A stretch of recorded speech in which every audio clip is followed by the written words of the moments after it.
All right, so as you can probably tell, I'm out of town right now, but I wanted to make a quick video responding to the Jordan Peterson situation real quick. So if you haven't heard, Jordan Peterson has been suspended from Twitter for responding to a tweet by the New York Post that said, Elliot Page is proud to introduce trans character on Umbrella Academy. And so Peterson responded to that tweet by saying, remember when pride was a sin?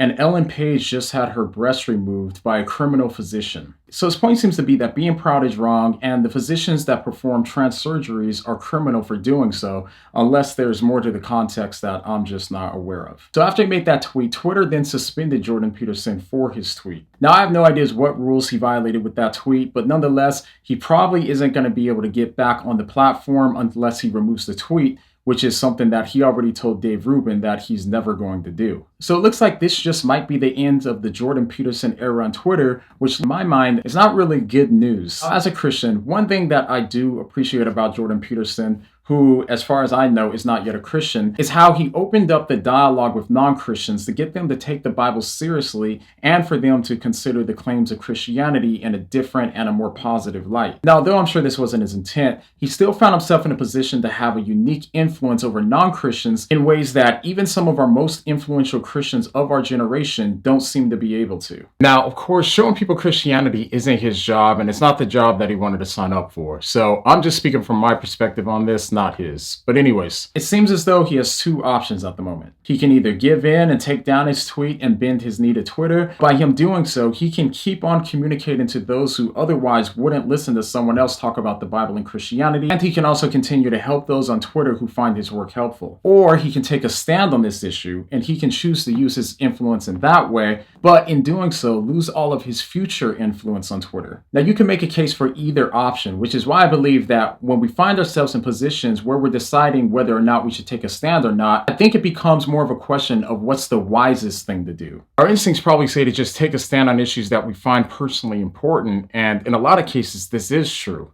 Shakespeare once said, discretion is the better part of valor, or valor. I'm not really sure how to pronounce that word. Sorry. And what that means is that in some cases, it would actually be foolish to play the hero if it's going to disadvantage you. And in those cases, it would be better for you to take the temporary L if that means that you'll still be able to reach your ultimate goal. And we can also take an example of this from Jesus. For those of us that are Christians, if we pay close attention to Jesus, then we'll see that he was very careful not to die on the wrong hill. There were plenty of times when Jesus could have just shared the hardcore truth in a direct and offensive way, rather than helping people discover the truth through parables. Now, of course, there were times when he did choose to do so, but the point is that he was careful to choose which battles were worth fighting and which ones were not. Jesus was mission focused, and he refused to die on the wrong hills that were less important than the gospel. Think about when Peter pulled out his sword to protect Jesus, and Jesus told him to put his sword away. Jesus was looking at his long-term mission, and he refused to die on the wrong hill so that way he can ultimately die on the right hill, the hill that would save our souls, and the hill that he was crucified on. So the ultimate question then becomes, what is Jordan Peterson's ultimate goal on Twitter? And does this move help him get there?